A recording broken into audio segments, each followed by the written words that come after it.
ಸ್ನೇಹಿತರೆ, ನಾನಿವತ್ತು ನಿಮಗೆ ಎಕ್ಸ್ಪ್ಲೇನ್ ಮಾಡ್ತಿರೋ ಮೂವಿ 2005ರಲ್ಲಿ ಬಿಡುಗಡೆಯಾಗಿದ್ದ ಫ್ಲೈಟ್ ಪ್ಲಾನ್ ಎಂಬ ಹಾಲಿವುಡ್ನ one of the best mystery ಹಾಗೂ ಕ್ರೈಮ್ ಥ್ರಿಲ್ಲರ್ ಚಿತ್ರ. ಈ ಮೂವಿಯ ಕಾನ್ಸೆಪ್ಟ್ ಏನಂದ್ರೆ, ಚಿತ್ರದ ಹೀರೋಯಿನ್ ಕೈಲ್ ತನ್ನ ಗಂಡ ಹಾಗೂ 6 ವರ್ಷದ ಚಿಕ್ಕ ಮಗಳ ಜೊತೆ ಅಮೆರಿಕದಿಂದ ಜರ್ಮನಿಗೆ ಹೋಗಿ ಕೆಲಸ ಮಾಡ್ತಿರ್ತಾಳೆ. ಆದ್ರೆ ಕೆಲವು ದಿನಗಳ ಹಿಂದೆ ತನ್ನ ಗಂಡ ಆತ್ಮಹತ್ಯೆ ಮಾಡಿಕೊಂಡು ಸತ್ತು ಹೋದ ನಂತರ ವಾಪಸ್ ತನ್ನ ತವರು ದೇಶಕ್ಕೆ ಹೋಗ್ಬೇಕು ಅಂತ ಡಿಸೈಡ್ ಮಾಡ್ತಾಳೆ. ಹೀಗೆ ತನ್ನ ಗಂಡನ ಡೆಡ್ ಬಾಡಿ ಜೊತೆ ಅದೇ ಫ್ಲೈಟ್ ನಲ್ಲಿ ಅಮೆರಿಕಾಗೆ ವಾಪಸ್ ಹೋಗ್ತಿರುವಾಗ ಶಾಕಿಂಗ್ಲಿ ಫ್ಲೈಟ್ ಟೇಕ್ ಆಫ್ ಆಗ್ತಿದ್ದ ಹಾಗೆ ಇವಳ ಮಗಳು ನಿಗೂಢವಾಗಿ ಕಾಣೆ ಆಗ್ತಾಳೆ. ಈಗ ತುಂಬಾನೇ ಶಾಕ್ ಆದ ಕೈಲ್ ತಕ್ಷಣವೇ ಫ್ಲೈಟ್ ನ ತುಂಬೆಲ್ಲ ತನ್ನ ಮಗಳನ್ನ ಹುಡುಕ್ತಾಳೆ. ಆದ್ರೆ ಆಕೆ ಎಲ್ಲೂ ಕೂಡ ಸಿಗೋದೇ ಇಲ್ಲ. ಹೀಗೆ ತುಂಬಾನೇ ಗಾಬರಿಯಾದ ಕೈಲ್ ತಕ್ಷಣವೇ ಸುತ್ತಮುತ್ತ ಇದ್ದ ಜನಗಳನ್ನ ಹಾಗೂ ಫ್ಲೈಟ್ ನ ಸ್ಟಾಫ್ ಗಳನ್ನ ವಿಚಾರಿಸಿದಾಗ ರಿವೀಲ್ ಆಗುವ ಟ್ವಿಸ್ಟ್ ಏನ್ ಗೊತ್ತಾ, ಹೀರೋಯಿನ್ ಕೈಲ್ ಜೊತೆ ಅವಳ ಮಗಳು ಜೂಲಿಯಾ ಇರೋದನ್ನ ಆ ಫ್ಲೈಟ್ ನಲ್ಲಿದ್ದ ಯಾರೊಬ್ಬರು ಕೂಡ ನೋಡೇ ಇರೋದಿಲ್ಲ. ಸೊ ಚಿತ್ರದಲ್ಲಿ ಮುಂದೇನಾಯ್ತು, ಅಷ್ಟಕ್ಕೂ ಆ ಫ್ಲೈಟ್ ನ ಒಳಗಡೆ ಚಿಕ್ಕ ಹುಡುಗಿ ಜೂಲಿಯಾ ಮಿಸ್ಸಿಂಗ್ ಆಗಿದ್ದಾದ್ರು ಹೇಗೆ? ಆಕಾಶದಲ್ಲಿ ಹಾರ್ತಿರುವ ಫ್ಲೈಟ್ ನ ಒಳಗಡೆ ಕೈಲ್ಗೆ ತನ್ನ ಮಗಳನ್ನ ಪತ್ತೆ ಮಾಡೋದಕ್ಕೆ ಸಾಧ್ಯವಾಯ್ತಾ ಇಲ್ವಾ? ಕೈಲ ಗಂಡನ ಸಾವಿಗೂ ಹಾಗೂ ಅವಳ ಮಗಳ ಮಿಸ್ಸಿಂಗ್ ಕೇಸ್ಗೂ ಇರುವ ಲಿಂಕ್ ಏನು? ಹಾಗೂ ಚಿತ್ರ ಮುಂದುವರಿತಾ ಹೋದ ಹಾಗೆ ರಿವೀಲ್ ಆಗುವ ಒಂದೊಂದೇ ಅನ್ಎಕ್ಸ್ಪೆಕ್ಟೆಡ್ ಹಾಗೂ ಶಾಕಿಂಗ್ ಟ್ವಿಸ್ಟ್ ಆದ್ರೂ ಏನೆಂಬುದನ್ನ ಈ ವಿಡಿಯೋದಲ್ಲಿ ನೋಡ್ತಾ ಹೋಗೋಣ. ಚಿತ್ರದ ಮೊದಲ ಸೀನಲ್ಲಿ ಮಾರ್ಚರಿಯಲ್ಲಿರುವ ತನ್ನ ಗಂಡನ ಡೆಡ್ ಬಾಡಿಯನ್ನ ನೋಡಿ ಅಳುತ್ತಾ ಹೊರಗಡೆ ಬರುತ್ತಿರುವ ಚಿತ್ರದ ಹೀರೋಯಿನ್ ಕೈಲನ್ನ ನೋಡ್ತೀವಿ. ಸ್ನೇಹಿತರೆ, ಆಗಲೇ ಹೇಳಿದ ಹಾಗೆ ಕೆಲವು ದಿನಗಳ ಹಿಂದೆ ಇವಳ ಗಂಡ ಒಂದು ಎತ್ತರವಾದ ಬಿಲ್ಡಿಂಗ್ ನಿಂದ ಕೆಳಗಡೆ ಹಾರಿ ಆತ್ಮಹತ್ಯೆ ಮಾಡಿಕೊಂಡು ಸತ್ತು ಹೋಗಿರುತ್ತಾನೆ. ಈಗ ಜರ್ಮನಿಯಲ್ಲಿ ಏರ್ ಕ್ರಾಫ್ಟ್ ಎಂಜಿನಿಯರ್ ಆಗಿ ಕೆಲಸ ಮಾಡ್ತಿರುವ ಕೈಲ್ ತನ್ನ ಗಂಡನ ಡೆಡ್ ಬಾಡಿಯನ್ನ ಅಮೆರಿಕಾಗೆ ತೆಗೆದುಕೊಂಡು ಹೋಗಿ ಅಲ್ಲೇ ಅಂತಿಮ ಸಂಸ್ಕಾರ ಮಾಡಬೇಕು ಅಂತ ಡಿಸೈಡ್ ಮಾಡ್ತಾಳೆ. ಯಾಕಂದ್ರೆ ಹಲವು ವರ್ಷಗಳ ಹಿಂದೆ ಕೈಲ್ ಹಾಗೂ ಅವಳ ಗಂಡ ಅಮೆರಿಕದಿಂದ ಜರ್ಮನಿಗೆ ಕೆಲಸಕ್ಕೆ ಅಂತ ಬಂದು ಸೆಟಲ್ ಆಗಿರ್ತಾರೆ. ಹೀಗೆ ಮರುದಿನ ಬೆಳಗ್ಗೆ ತನ್ನ 6 ವರ್ಷದ ಚಿಕ್ಕ ಮಗಳು ಜೂಲಿಯಾಳನ್ನ ಕರೆದುಕೊಂಡು ಅಮೆರಿಕಾಗೆ ವಾಪಸ್ ಹೋಗೋದಕ್ಕೆ 6 ಗಂಟೆಯ ಫ್ಲೈಟ್ ಅನ್ನ ಬುಕ್ ಮಾಡಿರ್ತಾಳೆ. ಸ್ನೇಹಿತರೆ, ಏರೋಪ್ಲೇನ್ ಕಂಪನಿಗಳ ರೂಲ್ಸ್ ಪ್ರಕಾರ ಡೆಡ್ ಬಾಡಿಗಳನ್ನ ಬೇರೆ ದೇಶಕ್ಕೆ ಸಾಗಿಸಬೇಕು ಅಂದ್ರೆ ಪಾಸ್ವರ್ಡ್ ಪ್ರೊಟೆಕ್ಟೆಡ್ ಕಾಫಿನ್ ಗಳಲ್ಲಿ ಇಡಬೇಕಾಗುತ್ತೆ.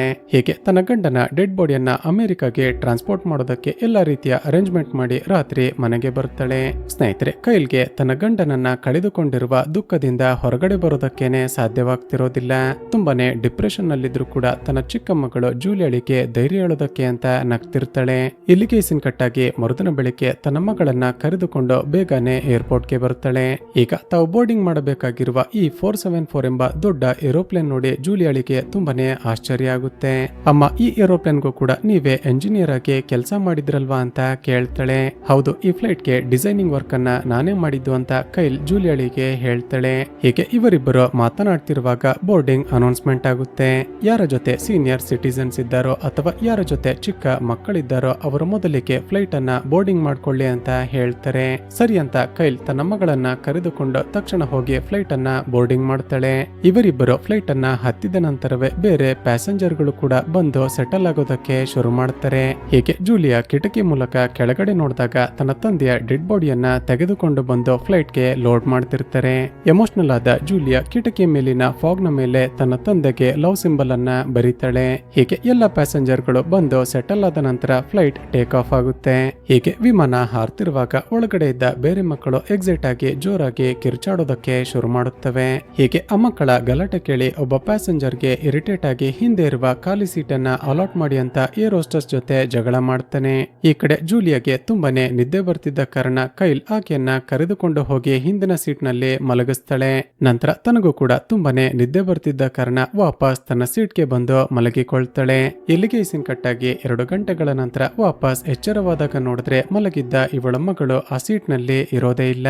ಮೋಸ್ಟ್ಲಿ ಜೂಲಿಯಾ ಇಲ್ಲೇ ಎಲ್ಲಾದ್ರೂ ಆಟವಾಡ್ತಿರ್ಬೋದು ಅಂತ ಹುಡುಕ್ತಾಳೆ. ಆದ್ರೆ ಎಲ್ಲೂ ಕೂಡ ಆಕೆ ಕಾಣಿಸೋದೇ ಇಲ್ಲ. ನಂತರ ಸುತ್ತಮುತ್ತ ಇದ್ದ ಪ್ಯಾಸೆಂಜರ್ ಗಳನ್ನ ವಿಚಾರಿಸ್ತಾಳೆ. ಆದ್ರೆ ಅವರಿಗೆ ಜೂಲಿಯಾ ಬಗ್ಗೆ ಗೊತ್ತೇ ಇರೋದಿಲ್ಲ. ಈಗ ಗಾಬರಿಯಾದ ಕೈಲ್ ತಕ್ಷಣವೇ ಏರ್ ಹೋಸ್ಟೆಸ್ ಬಳಿ ಹೋಗಿ ಇನ್ಫಾರ್ಮ್ ಮಾಡ್ತಾಳೆ. ತಕ್ಷಣವೇ ಫ್ಲೈಟ್ ನ ಸ್ಟಾಫ್ ಎಲ್ಲ ಸೇರ್ಕೊಂಡು ಅನೌನ್ಸ್ ಮಾಡ್ತಾರೆ, ಫ್ಲೈಟ್ ನಲ್ಲಿ 6 ವರ್ಷದ ಜೂಲಿ ಎಂಬ ಚಿಕ್ಕ ಹುಡುಗಿ ಮಿಸ್ಸಿಂಗ್ ಆಗಿದ್ದಾಳೆ. ಯಾರಿಗಾದ್ರೂ ಜೂಲಿಯಾ ಸಿಕ್ಕಿದ್ರೆ ತಕ್ಷಣವೇ ಕರೆದುಕೊಂಡು ಬಂದು ಹ್ಯಾಂಡ್ ಓವರ್ ಮಾಡಿ ಅಂತ ಅನೌನ್ಸ್ ಮಾಡ್ತಾರೆ. ಈಗ ಕೈಲ್ ಬಳಿ ಬಂದ ಒಬ್ಬಳು ಏರ್ ಹೋಸ್ಟೆಸ್ ರಿವೀಲ್ ಮಾಡುವ ಟ್ವಿಸ್ಟ್ ಏನ್ ಗೊತ್ತಾ, ಮೇಡಮ್, ನಾವು ಏರ್ಪೋರ್ಟ್ಗೆ ಇನ್ಫಾರ್ಮ್ ಮಾಡಿ ಪ್ಯಾಸೆಂಜರ್ ಗಳ ಲಿಸ್ಟ್ ಅನ್ನ ಚೆಕ್ ಮಾಡಿದ್ವಿ. ಆದ್ರೆ ಆ ಲಿಸ್ಟ್ ಅಲ್ಲಿ ನಿಮ್ಮ ಮಗಳು ಜೂಲಿಯಾಳ ಹೆಸರೇ ಇಲ್ಲ. ಮೇಡಮ್, ನಿಮ್ಮ ಜೊತೆ ನಿಮ್ಮ ಮಗಳು ಮಗಳು ಈ ಏರೋಪ್ಲೇನ್ ಅನ್ನ ಹತ್ತೇ ಇಲ್ಲ ಅಂತ ಹೇಳಿಬಿಡ್ತಾಳೆ.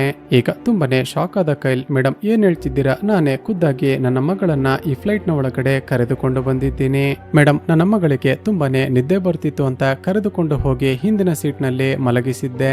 ಆದ್ರೆ ವಾಪಸ್ ಎಚ್ಚರವಾದಾಗ ನೋಡಿದ್ರೆ ನನ್ನ ಮಗಳು ಆ ಸೀಟ್ ನಲ್ಲಿ ಇರ್ಲಿಲ್ಲ ಅಂತ ಹೇಳ್ತಾಳೆ. ಸರಿ, ನಿಮ್ಮ ಮಗಳ ಬೋರ್ಡಿಂಗ್ ಪಾಸ್ ತೋರಿಸಿ ಅಂತ ಕೇಳಿದಾಗ ಮತ್ತೊಂದು ಟ್ವಿಸ್ಟ್ ರಿವೀಲ್ ಆಗುತ್ತೆ. ಅದೇನಂದ್ರೆ ಕೈಲ್ ನ ಜೇಬಿನಲ್ಲಿ ಇವಳ ಮಗಳ ಬೋರ್ಡಿಂಗ್ ಪಾಸ್ ಇರೋದೇ ಇಲ್ಲ.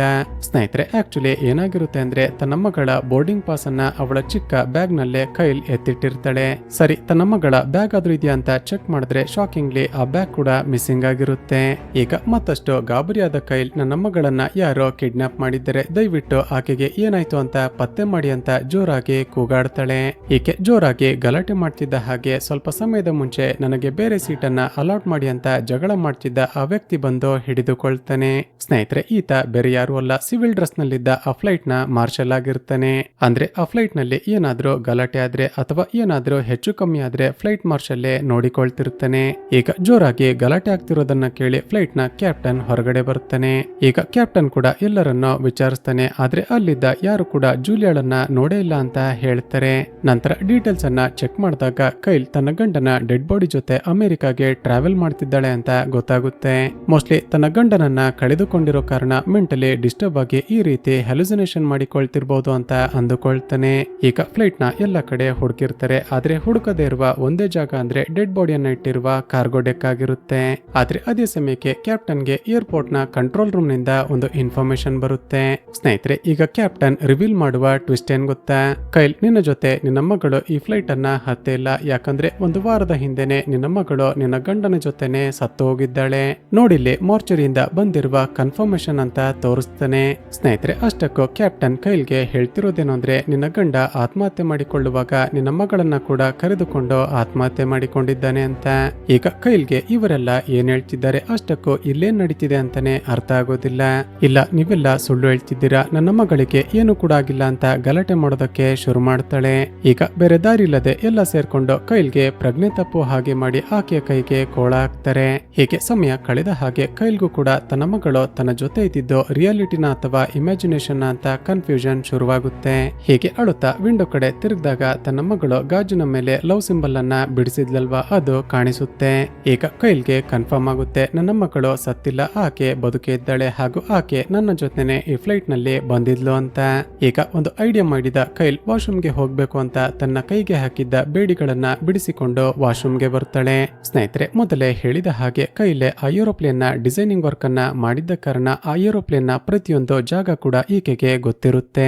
ಹೇಗಾದ್ರೂ ಮಾಡಿ ನನ್ನ ಮಗಳನ್ನ ನಾನೇ ಹುಡುಕಿಕೊಳ್ಬೇಕು ಅಂತ ತಕ್ಷಣವೇ ಎಲೆಕ್ಟ್ರಿಕಲ್ ಕಂಪಾರ್ಟ್ಮೆಂಟ್ಗೆ ಯಾರಿಗೂ ಗೊತ್ತಾಗದ ಹಾಗೆ ಬರ್ತಾಳೆ. ತಕ್ಷಣವೇ ವೈರನ್ನ ರಿಮೂವ್ ಮಾಡಿ ಪ್ಯಾಸೆಂಜರ್ ಗಳು ಕೂತಿರುವ ಜಾಗದ ಲೈಟ್ ಆಫ್ ಆಗುವ ಹಾಗೆ ಮಾಡಿಬಿಡ್ತಾಳೆ. ನಂತರ ಫ್ಲೈಟ್ ನ ಹಿಂದೆ ಇರುವ ಕಾರ್ಗೋ ಡೆಕ್ಕಿಗೆ ಹೋಗಿ ಅಲ್ಲೇನಾದ್ರೂ ತನ್ನ ಮಗಳಿದ್ದಾಳ ಅಂತ ಹುಡುಕೋದಕ್ಕೆ ಶುರು ಮಾಡ್ತಾಳೆ. ಮೊದಲಿಗೆ ಪಾಸ್ವರ್ಡ್ ಹಾಕಿ ತನ್ನ ಗಂಡನ ಕಾಫಿನನ್ನ ಚೆಕ್ ಮಾಡಿದಾಗ ಅವನ ಡೆಡ್ ಬಾಡಿ ಇರುತ್ತೆ. ಕೈಲ್ ಇನ್ನೇನೋ ಕಾಫಿನನ್ನ ಕ್ಲೋಸ್ ಮಾಡಬೇಕು ಅನ್ನೋಷ್ಟರಲ್ಲಿ ಅಲ್ಲಿಗೆ ಬಂದ ಮಾರ್ಷಲ್ ಮತ್ತೆ ಈಕೆಯನ್ನ ಅರೆಸ್ಟ್ ಮಾಡ್ತಾನೆ. ಈಗ ಕೈಲ್ ಮತ್ತಷ್ಟು ಎಮೋಷನಲ್ ಆಗಿ, ಸರ್, ನನ್ನ ಮಾತನ್ನ ನಂಬಿ, ಖಂಡಿತವಾಗಿಯೂ ನನ್ನ ಮಗಳು ಜೂಲಿಯಾ ಸತ್ತಿಲ್ಲ. ಒಂದು ವೇಳೆ ನನ್ನ ಮಗಳು ಸತ್ತಿದ್ರೆ ಆಕೆಯ ಡೆಡ್ ಬಾಡಿಯನ್ನ ಕೂಡ ಇದೇ ಫ್ಲೈಟ್ ನಲ್ಲೇ ತೆಗೆದುಕೊಂಡು ಹೋಗ್ತಿದ್ದೆ ಅಲ್ವಾ? ಆದ್ರೆ ಮಾರ್ಷಲ್ ಮಾತ್ರ ತುಂಬಾನೇ ಕೋಪದಲ್ಲಿ, ನಿನ್ನ ಯಾವ ಮಾತನ್ನ ಕೂಡ ನಾವು ಕೇಳೋದಿಲ್ಲ, ನೀನು ಮಾಡಿರುವ ಹುಚ್ಚಾಟದಿಂದಾಗಿ ಫ್ಲೈಟ್ ಕ್ರಾಶ್ ಆಗಿ ಎಲ್ಲರ ಜೀವ ಕೂಡ ಹಾನಿಯಾಗ್ತಿತ್ತು. ಹತ್ತಿರದ ಏರ್ಪೋರ್ಟ್ ನಲ್ಲೇ ಫ್ಲೈಟ್ ಅನ್ನ ಲ್ಯಾಂಡ್ ಮಾಡಿ ನಿನ್ನನ್ನ ಏರ್ಪೋರ್ಟ್ ನ ಪೊಲೀಸರಿಗೆ ಹ್ಯಾಂಡ್ ಓವರ್ ಮಾಡ್ತೀನಿ ಅಂತ ಹೇಳ್ತೇನೆ. ನಂತರ ಈ ಮಾರ್ಷಲ್ ಕಾರ್ಗೋ ಡೆಕ್ಗೆ ಬಂದು ಆ ಕಫಿನನ್ನ ಓಪನ್ ಮಾಡಿದಾಗ ರಿವೀಲ್ ಆಗುವ ಶಾಕಿಂಗ್ ಟ್ವಿಸ್ಟ್ ಏನ್ ಗೊತ್ತಾ? ಈತ ಕಾರ್ಗೋ ಡೆಕ್ ನ ಹಿಂದೆ ಬಂದಾಗ ಶಾಕಿಂಗ್ಲಿ ಜೂಲಿಯಾ ಅಲ್ಲಿದ್ದ ಚೇಂಬರ್ ನ ಒಳಗಡೆ ಪ್ರಜ್ಞೆ ತಪ್ಪಿ ಬಿದ್ದಿರ್ತಾಳೆ. ಜೊತೆಗೆ ಅವಳ ಬ್ಯಾಗ್ ಹಾಗೂ ಅವಳ ಪ್ರತಿಯೊಂದು ವಸ್ತುಗಳು ಕೂಡ ಅಲ್ಲೇ ಇರುತ್ತವೆ. ಸ್ನೇಹಿತರೆ, ಇದರರ್ಥ ಜೂಲಿಯಾಳನ್ನ ಕಿಡ್ನಾಪ್ ಮಾಡಿರೋದು ಬೇರೆ ಯಾರು ಅಲ್ಲ, ಅದು ಈ ಮಾರ್ಷಲ್ ಆಗಿರ್ತಾನೆ. ಜೊತೆಗೆ ಇವನಿಗೆ ಸಹಾಯ ಮಾಡಿರೋದು ಬೇರೆ ಯಾರು ಅಲ್ಲ, ಅದೇ ಫ್ಲೈಟ್ ನಲ್ಲಿ ಏರ್ ಹೋಸ್ಟೆಸ್ ಆಗಿ ಕೆಲಸ ಮಾಡ್ತಿರುವ ಸ್ಟೆಫಿನಿ. ಈಗ ಜೂಲಿಯಾ ಅಲ್ಲೇ ಇದ್ದಾಳೆ ಅಂತ ಕನ್ಫರ್ಮ್ ಮಾಡ್ಕೊಂಡು ಅವಳ ಪಕ್ಕದಲ್ಲೇ ಒಂದು ಬಾಂಬ್ ಅನ್ನ ಫಿಕ್ಸ್ ಮಾಡ್ತಾನೆ. ನಂತರ ಅದರ ರಿಮೋಟ್ ಅನ್ನ ತನ್ನ ಬಳಿ ಎತ್ತಿಟ್ಟುಕೊಂಡು ಕ್ಯಾಪ್ಟನ್ ಬಳಿ ಬರ್ತಾನೆ. ಸ್ನೇಹಿತರೆ ಅಷ್ಟಕ್ಕೂ ಈತ ಆ ಬಾಂಬ್ ಅನ್ನ ಹೇಗೆ ಫ್ಲೈಟ್ ನ ಒಳಗಡೆ ತಂದಿರ್ತಾನೆ ಗೊತ್ತಾ? ಕೈಲ್ ಗಂಡನ ಡೆಡ್ ಬಾಡಿ ಇತ್ತಲ್ವಾ, ಆ ಕಾಫಿನ ಒಳಗಡೆ ಯಾರಿಗೋ ಗೊತ್ತಾಗದ ಹಾಗೆ ತೆಗೆದುಕೊಂಡು ಬಂದಿರ್ತಾನೆ. ಹಾಗೂ ಈಗ ಕ್ಯಾಪ್ಟನ್ಗೆ ಏನ್ ಹೇಳ್ತಾನೆ ಅಂದ್ರೆ, ಕ್ಯಾಪ್ಟನ್ ಆ ಕೈಲ್ ಈ ಫ್ಲೈಟ್ ಅನ್ನ ಹೈಜಾಕ್ ಮಾಡಿದ್ದಾಳೆ, ಜೊತೆಗೆ ಈಗಾಗಲೇ ಆಕೆ ಡೆಕ್ ನ ಹಿಂದೆ ಇರುವ ಚೇಂಬರ್ ನ ಒಳಗಡೆ ಒಂದು ಬಾಂಬ್ ಅನ್ನ ಫಿಕ್ಸ್ ಮಾಡಿದ್ದಾಳಂತೆ. ತಾನು ಹೇಳುವ ಅಕೌಂಟ್ಗೆ $50 ಮಿಲಿಯನ್ ಅನ್ನ ಟ್ರಾನ್ಸ್ಫರ್ ಮಾಡಲಿಲ್ಲ ಅಂದ್ರೆ ಈ ಫ್ಲೈಟ್ ಅನ್ನೇ ಬ್ಲಾಸ್ಟ್ ಮಾಡ್ತಾಳಂತೆ. ಜೊತೆಗೆ ಮತ್ತೊಂದು ಡಿಮ್ಯಾಂಡ್ ಕೂಡ ಮಾಡ್ತಿದ್ದಾಳೆ. ಅಮೆರಿಕಾಗೆ ಲ್ಯಾಂಡ್ ಆಗ್ತಿದ್ದ ಹಾಗೆ ಆಕೆ ಎಸ್ಕೇಪ್ ಆಗೋದಕ್ಕೆ ಒಂದು ಪ್ರೈವೇಟ್ ಜೆಟ್ ಅನ್ನ ಕೂಡ ಅರೇಂಜ್ ಮಾಡ್ಬೇಕಂತೆ. ಕೇವಲ ನನ್ನನ್ನ ಬಿಟ್ರೆ ಬೇರೆ ಯಾರು ಕೂಡ ಆಕೆ ಜೊತೆ ಕಮ್ಯುನಿಕೇಟ್ ಮಾಡೋ ಹಾಗಿಲ್ಲ ಅಂತ ಬ್ಲಾಕ್ ಮೇಲ್ ಮಾಡ್ತಿದ್ದಾಳೆ ಅಂತ ನಾಟಕ ಮಾಡುತ್ತಾನೆ. ಈಗ ಫ್ಲೈಟ್ ನಲ್ಲಿ ಏನಾದ್ರೂ ಬ್ಲಾಸ್ಟ್ ಆದ್ರೆ ಎಲ್ಲರೂ ಕೂಡ ಸತ್ತು ಹೋಗ್ತಾರೆ ಅಂತ ಕ್ಯಾಪ್ಟನ್ಗೆ ತುಂಬಾನೇ ಶಾಕ್ ಆಗುತ್ತೆ. ಸ್ನೇಹಿತರೆ ಇಲ್ಲಿ ನಮಗೆ ಗೊತ್ತಾಗುತ್ತೇನೆಂದ್ರೆ, ಫ್ಲೈಟ್ ಹೈಜಾಕ್ ಆಗಿದೆ ಅನ್ನೋ ರೀತಿ ನಾಟಕ ಮಾಡಿ ತನ್ನ ಅಕೌಂಟ್ಗೆ $50 ಮಿಲಿಯನ್ ಟ್ರಾನ್ಸ್ಫರ್ ಆಗುವ ಹಾಗೆ ಮಾಡಬೇಕು ಅನ್ನೋದು ಈ ಮಾರ್ಷಲ್ ನ ಪ್ಲಾನ್ ಆಗಿರುತ್ತೆ. ಸ್ನೇಹಿತರೆ ಈ ರೀತಿಯ ಸಿಚುವೇಶನ್ ಅನ್ನ ಈ ಮಾರ್ಷಲ್ ಕಳೆದ 5-6 ತಿಂಗಳಿನಿಂದಲೇ ಪ್ಲಾನ್ ಮಾಡಿರ್ತಾನೆ. ಅಂದ್ರೆ ಆ ಫ್ಲೈಟ್ ಅನ್ನ ಮ್ಯಾನುಫ್ಯಾಕ್ಚರಿಂಗ್ ಮಾಡ್ತಿರುವಾಗ್ಲೇ ಅದರ ಡಿಸೈನ್ ವರ್ಕ್ ಮಾಡ್ತಿರೋದು ಕೈಲ್ ಅಂತ ಪತ್ತೆ ಮಾಡಿರ್ತಾನೆ. ಕೈಲನ್ನ ಮುಂದಿಟ್ಟುಕೊಂಡೆ ಆ ಫ್ಲೈಟ್ ಅನ್ನ ಹೈಜಾಕ್ ಮಾಡೋ ರೀತಿ ನಾಟಕ ಮಾಡಿ ದುಡ್ಡನ್ನ ವಸೂಲಿ ಮಾಡಬೇಕು ಅಂತ ಒಂದು ಮಾಸ್ಟರ್ ಪ್ಲಾನ್ ಅನ್ನ ರೆಡಿ ಮಾಡ್ತಾನೆ. ಮೊದಲಿಗೆ ಕೈಲ್ ಅವಳ ಗಂಡ ಹಾಗೂ ಅವಳ ಮಗಳ ಬಗ್ಗೆ ಎಲ್ಲ ಡೀಟೇಲ್ಸ್ ಅನ್ನ ಕಲೆಕ್ಟ್ ಮಾಡಿಕೊಳ್ತಾನೆ. ನಂತರ ಎಲ್ಲ ಪಕ್ಕಾ ಪ್ಲಾನ್ ಮಾಡ್ಕೊಂಡು ಶಾಕಿಂಗ್ಲಿ ಒಂದು ವಾರದ ಹಿಂದೆ ಇವನೇ ಕೈಲ ಗಂಡನನ್ನ ಕೊಲೆ ಮಾಡಿರ್ತಾನೆ. ನಂತರ ಅದೊಂದು ಆತ್ಮಹತ್ಯೆ ಅಂತ ಎಲ್ಲರೂ ನಂಬುವಾಗೆ ಮಾಡೋದಕ್ಕೆ ಡೆಡ್ ಬಾಡಿಯನ್ನ ಬಿಲ್ಡಿಂಗ್ ನ ಮೇಲಿನಿಂದ ಕೆಳಗಡೆ ಬಿಸಾಕಿರ್ತಾನೆ. ಸ್ನೇಹಿತರೆ ಆ ರೀತಿ ಮಾಡೋದ್ರಿಂದ ಅಮೆರಿಕ ಮೂಲದವರಾಗಿರುವ ಕೈಲ್ ತನ್ನ ಗಂಡನ ಡೆಡ್ ಬಾಡಿಯನ್ನ ವಾಪಸ್ ಅಮೆರಿಕಾಗೆ ತೆಗೆದುಕೊಂಡು ಹೋಗ್ತಾಳೆ ಅಲ್ವಾ. ಸೊ ಆಗ ಏರ್ಪೋರ್ಟ್ ನಲ್ಲಿ ಕೆಲಸ ಮಾಡುವ ಸ್ಟಾಫ್ ಗಳಿಗೆ ಲಂಚ ಕೊಟ್ಟು ಕೈಲ ಗಂಡನ ಕಾಫಿನಲ್ಲೇ ಆ ಬಾಂಬ್ ಅನ್ನ ಫಿಕ್ಸ್ ಮಾಡಿಕೊಂಡು ಫ್ಲೈಟ್ ನ ಒಳಗಡೆ ತಂದಿರ್ತಾನೆ. ಜೊತೆಗೆ ಕೈಲ್ಗೆ ಮೆಂಟಲ್ ಪ್ರಾಬ್ಲಮ್ ಇದೆ ಹಾಗೂ ಅವಳ ಮಗಳು ಸತ್ತು ಹೋಗಿದ್ದಾಳೆ ಅಂತ ಎಲ್ಲರೂ ನಂಬುವಾಗೆ ಮಾಡೋದಕ್ಕೆ ಸಾಕಷ್ಟು ದುಡ್ಡನ್ನ ಖರ್ಚು ಮಾಡಿ ಮೆಡಿಕಲ್ ರಿಪೋರ್ಟ್ ಮಾಡಿಸಿರ್ತಾನೆ. ನಂತರ ಫ್ಲೈಟ್ ಟೇಕ್ ಆಫ್ ಆಗ್ತಿದ್ದ ಹಾಗೆ ಯಾರಿಗೋ ಗೊತ್ತಾಗದ ಹಾಗೆ ಜೂಲಿಯಾಳಿಗೆ ಪ್ರಜ್ಞೆ ತಪ್ಪಿಸಿ ಆಕೆಯನ್ನ ಎತ್ತಿಕೊಂಡು ಹೋಗಿ ಮುಚ್ಚಿಟ್ಟಿರ್ತಾನೆ. ಸ್ನೇಹಿತರೆ ನಿಮಗೆ ಡೌಟ್ ಬರ್ಬೋದು, ಈತ ಜೂಲಿಯಾಳನ್ನ ಕಿಡ್ನಾಪ್ ಮಾಡ್ತಿರೋದನ್ನ ಬೇರೆ ಪ್ಯಾಸೆಂಜರ್ ಗಳು ನೋಡ್ಲಿಲ್ವಾ ಅಂತ. ಈಗಲೇ ನಮಗೆ ಗೊತ್ತಾಗೋದೇನು ಅಂದ್ರೆ, ಈತ ಜೂಲಿಯಾಳನ್ನ ಕಿಡ್ನಾಪ್ ಮಾಡ್ತಿರುವಾಗ ಸಹಾಯ ಮಾಡಿದ್ದು ಏರ್ ಹೋಸ್ಟೆಸ್ ಆಗಿರುವ ಸ್ಟೆಫಿನಿ. ಅದು ಹೇಗೆ ಅಂದ್ರೆ, ಫ್ಲೈಟ್ ಟೇಕ್ ಆಫ್ ಆದ ನಂತರ ಏರ್ ಹೋಸ್ಟೆಸ್ ಗಳು ಎಲ್ಲರಿಗೂ ಊಟ ಕೊಡೋದಕ್ಕೆ ಅಂತ ಟ್ರಾಲಿಯನ್ನ ತಳ್ಳಿಕೊಂಡು ಬರ್ತಾರೆ ಅಲ್ವಾ. ಆ ಟ್ರಾಲಿಯಲ್ಲಿ ಯಾರಿಗೋ ಗೊತ್ತಾಗದ ಹಾಗೆ ಜೂಲಿಯಾಳನ್ನ ಪ್ರಜ್ಞೆ ತಪ್ಪುವ ಹಾಗೆ ಮಾಡಿ ಮಲಗಿಸಿ ಹಿಂದಕ್ಕೆ ತೆಗೆದುಕೊಂಡು ಬಂದಿರ್ತಾಳೆ. ಜೊತೆಗೆ ಏರ್ಪೋರ್ಟ್ ನ ಬೋರ್ಡಿಂಗ್ ಡಿಪಾರ್ಟ್ಮೆಂಟ್ ನಲ್ಲಿ ಕೆಲಸ ಮಾಡ್ತಿರುವ ಸ್ಟಾಫ್ ಗಳಿಗೆ ಲಂಚ ಕೊಟ್ಟಿರ್ತಾನೆ. ನಂತರ ಸ್ಟೆಫಿನಿ ಯಾರಿಗೋ ಅನುಮಾನ ಬಾರದ ಹಾಗೆ ಜೂಲಿಯಾ ಫ್ಲೈಟ್ ಅನ್ನ ಬೋರ್ಡಿಂಗ್ ಮಾಡಿದ್ದಾಳೆ ಅನ್ನೋದಕ್ಕೆ ಯಾವುದೇ ಸಾಕ್ಷಿ ಇರದ ಹಾಗೆ ಮಾಡಿರ್ತಾಳೆ. ನಂತರ ಕ್ಯಾಪ್ಟನ್ ಕೂಡ ಚೆಕ್ ಮಾಡಿದಾಗ ಜೂಲಿಯಾ ಕೂಡ ತನ್ನ ತಂದೆ ಜೊತೆನೆ ಸತ್ತೋದ್ಲು ಅಂತ ನಂಬೋದಕ್ಕೆ ಎಲ್ಲ ರೀತಿಯ ಫೇಕ್ ರೆಕಾರ್ಡ್ಸ್ ಅನ್ನ ಕ್ರಿಯೇಟ್ ಮಾಡಿರ್ತಾನೆ. ಸ್ನೇಹಿತರೆ ಮುಂದೇನಾಯ್ತು ಅಂತ ಗೊತ್ತಿದೆ ಅಲ್ವಾ. ಕೈಲ್ ಚೇಂಬರ್ಗೆ ಹೋಗಿ ತನ್ನ ಗಂಡನ ಕಾಫಿನನ್ನ ಓಪನ್ ಮಾಡ್ತಿದ್ದ ಹಾಗೆ ಅವಳನ್ನ ಅರೆಸ್ಟ್ ಮಾಡಿರ್ತಾನೆ. ನಂತರ ಕಾಫಿನ ಒಳಗಡೆ ಇದ್ದ ಬಾಂಬ್ ಅನ್ನ ಹೊರಗಡೆ ತೆಗೆದು ಅದನ್ನ ಫಿಕ್ಸ್ ಮಾಡಿ ಕೈಲೆ ಹೈಜಾಕರ್ ಅಂತ ಎಲ್ಲರೂ ನಂಬುವ ಹಾಗೆ ಮಾಡಿರ್ತಾನೆ. ಹೀಗೆ ಎಲ್ಲ ರೀತಿ ಮಾಸ್ಟರ್ ಪ್ಲಾನ್ ಮಾಡಿ ತನ್ನ ಅಕೌಂಟ್ ಅನ್ನೇ ಕ್ಯಾಪ್ಟನ್ಗೆ ಕೊಟ್ಟು ಇದು ಕೈಲ್ನ ಅಕೌಂಟ್, ಆದಷ್ಟು ಬೇಗ ಇದಕ್ಕೆ ದುಡ್ಡನ್ನ ಟ್ರಾನ್ಸ್ಫರ್ ಮಾಡೋದಕ್ಕೆ ಹೇಳಿ ಅಂತ ನಾಟಕ ಮಾಡ್ತಾನೆ. ಈಗ ಕ್ಯಾಪ್ಟನ್ಗೆ ಬೇರೆ ದಾರಿ ಇಲ್ಲದೆ ಮಾರ್ಷಲ್ ಹೇಳಿದ ಹಾಗೆ ಅಕೌಂಟ್ಗೆ $50 ಮಿಲಿಯನ್ ದುಡ್ಡನ್ನ ಗೌರ್ಮೆಂಟ್ ಕಡೆಯಿಂದ ಟ್ರಾನ್ಸ್ಫರ್ ಮಾಡಿಸ್ತಾನೆ. ಹಾಗೂ ಅಮೆರಿಕದಲ್ಲಿ ಲ್ಯಾಂಡ್ ಆಗ್ತಿದ್ದ ಹಾಗೇನೆ ಒಂದು ಪ್ರೈವೇಟ್ ಜೆಟ್ ಅನ್ನ ಕೂಡ ಅರೇಂಜ್ ಮಾಡಿಸ್ತಾನೆ. ಸ್ನೇಹಿತರೆ ಇಲ್ಲಿ ಕ್ರಿಮಿನಲ್ ಆಗಿರುವ ಈ ಮಾರ್ಷಲ್ ನ ಅಲ್ಟಿಮೇಟ್ ಪ್ಲಾನ್ ಏನಾಗಿರುತ್ತೆ ಗೊತ್ತಾ? ಅಮೆರಿಕದಲ್ಲಿ ಲ್ಯಾಂಡ್ ಆಗ್ತಿದ್ದ ಹಾಗೆ ಮೊದಲಿಗೆ ಫ್ಲೈಟ್ ನಲ್ಲಿರುವ ಎಲ್ಲ ಪ್ಯಾಸೆಂಜರ್ ಗಳನ್ನ ಕೆಳಗಡೆ ಇಳಿಸೋದು, ನಂತರ ಕೈಲ್ಗೆ ಶೂಟ್ ಮಾಡಿ ಸಾಯಿಸಿ ಒಳಗಡೆ ಇರುವ ಅವಳ ಮಗಳು ಜೂಲಿಯಾ ಕೂಡ ಸಾಯುವ ಹಾಗೆ ಬ್ಲಾಸ್ಟ್ ಮಾಡಿ ಎಲ್ಲ ಎವಿಡೆನ್ಸ್ ಗಳನ್ನ ಎರೇಸ್ ಮಾಡೋದು. ಆ ಮೂಲಕ ಇನ್ವೆಸ್ಟಿಗೇಷನ್ ಆದಾಗ ಫ್ಲೈಟ್ ನಲ್ಲಿ ಜೂಲಿಯಾ ಇದ್ಲು ಅನ್ನೋದಕ್ಕೆ ಯಾವುದೇ ಸಾಕ್ಷಿ ಸಿಗಬಾರ್ದು ಅನ್ನೋದಕ್ಕೆ ಈ ರೀತಿ ಪ್ಲಾನ್ ಮಾಡಿರ್ತಾನೆ. ಜೊತೆಗೆ ಆ ಬಾಂಬ್ ನ ರಿಮೋಟ್ ಅನ್ನ ಕೂಡ ಕೈಲ್ನ ಡೆಡ್ ಬಾಡಿ ಬಳಿನೇ ಇಟ್ಟು ಆಕೆನೆ ಹೈಜಾಕರ್ ಅಂತ ಎಲ್ಲರೂ ನಂಬುವ ಹಾಗೆ ಮಾಡೋದಾಗಿರುತ್ತೆ. ಇಲ್ಲಿಗೆ ಸೀನ್ ಕಟ್ಟಾಗಿ ಸ್ವಲ್ಪ ಸಮಯದ ನಂತರ ಫ್ಲೈಟ್ ಲ್ಯಾಂಡ್ ಆಗುತ್ತೆ ಹಾಗೂ ಎಲ್ಲ ಪ್ಯಾಸೆಂಜರ್ಗಳು ಒಬ್ಬೊಬ್ಬರೇ ಇಳಿಯೋದಕ್ಕೆ ಶುರು ಮಾಡುತ್ತಾರೆ. ನಂತರ ಕ್ಯಾಪ್ಟನ್ ಕೂಡ ಇನ್ನೇನೋ ಫ್ಲೈಟ್ ನಿಂದ ಕೆಳಗಡೆ ಇಳಿಬೇಕು ಅನ್ನುವಾಗ ಕೈಲನ್ನ ನೋಡಿ ಕೋಪದಲ್ಲಿ ಹೇಗೆ ಹೇಳ್ತಾನೆ, ನಿನ್ನ ಮಗಳು ಮಿಸ್ಸಿಂಗ್ ಆಗಿದ್ದಾಳೆ ಅಂತ ನಾಟಕ ಮಾಡ್ತಾ ಫ್ಲೈಟ್ ಅನ್ನ ಹೈಜಾಕ್ ಮಾಡಿದ್ಯಲ್ಲ, ನಿನಗೆ ನಾಚಿಕೆ ಆಗೋದಿಲ್ವಾ ಅಂತ ಬೈತಾನೆ. ಜೊತೆಗೆ ನೀನು ಹೇಳಿದ ಹಾಗೆ ನಿನ್ನ ಅಕೌಂಟ್ಗೆ $50 ಮಿಲಿಯನ್ ಅನ್ನ ಕೂಡ ಟ್ರಾನ್ಸ್ಫರ್ ಮಾಡಿದ್ದೀವಿ ಅಂತ ರೇಗ್ತಾನೆ. ಈಗ ಕ್ಯಾಪ್ಟನ್ ನ ಮಾತುಗಳನ್ನ ಕೇಳಿದ ಕೈಲ್ಗೆ ಏನು ಕೂಡ ಅರ್ಥವಾಗಿ ಅರ್ಥವಾಗದೆ ಮತ್ತಷ್ಟು ಶಾಕ್ ಆಗುತ್ತೆ. ಈಗ ಕೈಲ್ಗೆ ಅರ್ಥ ಆಗುತ್ತೆ ಖಂಡಿತ ಆ ಮಾರ್ಷಲ್ಲೇ ಇಲ್ಲೇನೋ ಡಬಲ್ ಗೇಮ್ ಮಾಡಿದ್ದಾನೆ ಅಂತ. ಈಗ ಕ್ಯಾಪ್ಟನ್ಗೆ ಅದನ್ನೇ ಹೇಳ್ಬೇಕು ಅನ್ನೋಷ್ಟರಲ್ಲೇ ಫ್ಲೈಟ್ ನ ಸುತ್ತಮುತ್ತ ಪೊಲೀಸರು ಬಂದು ಕವರ್ ಅಪ್ ಆಗ್ತಾರೆ. ಯಾಕಂದ್ರೆ ಆವಾಗಿನಿಂದ ಆ ಮಾರ್ಷಲ್ ಮಾತ್ರನೇ ತನ್ನ ಬಳಿ ಬಂದು ಮಾತನಾಡ್ತಿದ್ದಲ್ವಾ, ಅದನ್ನ ನೋಡಿ ಕೈಲ್ಗೆ ಅನುಮಾನ ಶುರುವಾಗಿರುತ್ತೆ. ಈ ಕಡೆ ಕೈಲ್ ಹಾಗೂ ಕ್ಯಾಪ್ಟನ್ ಮಾತನಾಡ್ತಿರೋದನ್ನ ನೋಡ್ತಿದ್ದ ಹಾಗೇನೆ ಆ ಮಾರ್ಷಲ್ಗೆ ಭಯ ಶುರುವಾಗುತ್ತೆ, ಎಲ್ಲಿ ತನ್ನ ಬಗ್ಗೆ ಗೊತ್ತಾಗಿ ಬಿಡುತ್ತೋ ಅಂತ. ಈಗ ಫ್ಲೈಟ್ ನಲ್ಲಿದ್ದ ಎಲ್ಲ ಸ್ಟಾಫ್ ಗಳು ಕೂಡ ಕೆಳಗಡೆ ಇಳಿದು ಹೋಗ್ತಾರೆ. ಈಗ ಆ ಮಾರ್ಷಲ್ ಕೂಡ ತಕ್ಷಣವೇ ಈಕೆಯನ್ನ ಅಲ್ಲೇ ಲಾಕ್ ಮಾಡಿ ಕೆಳಗಡೆ ಹೋಗ್ಬೇಕು ಅನ್ನೋಷ್ಟರಲ್ಲೇ ಹಿಂದಿನಿಂದ ಅವನ ತಲೆಗೆ ಹೊಡೆದು ಬಿಡುತ್ತಾಳೆ. ನಂತರ ಅವನ ಜೇಬನ್ನ ಚೆಕ್ ಮಾಡಿದಾಗ ಬ್ಲಾಸ್ಟ್ ಮಾಡೋದಕ್ಕೆ ಯೂಸ್ ಮಾಡುವ ರಿಮೋಟ್ ಇರುತ್ತೆ. ಅಷ್ಟರಲ್ಲೇ ಆ ಮಾರ್ಷಲ್ಗೆ ಸಹಾಯ ಮಾಡಿದ ಏರೋಸ್ಟಸ್ ಕೂಡ ಅಲ್ಲಿಗೆ ಬರ್ತಾಳೆ. ಈಗ ಮೊದಲಿಂದ ಏನೇನಾಯ್ತು ಅಂತ ನೆನಪಿಸಿಕೊಂಡಾಗ ಕೈಲ್ಗೆ ಅರ್ಥ ಆಗುತ್ತೆ ಸ್ಟೆಫಿನಿ ಕೂಡ ಇವನ ಜೊತೆ ಸೇರಿಕೊಂಡಿದ್ದಾಳೆ ಅಂತ. ಹಾಗೂ ಆಗಾಗ ಆ ಸ್ಟೆಫಿನಿ ಡೆಕ್ ನ ಹಿಂದೆ ಇರುವ ಚೇಂಬರ್ಗೆ ಹೋಗಿ ಬರ್ತಿರೋದು ಕೈಲ್ಗೆ ನೆನಪಾಗುತ್ತೆ.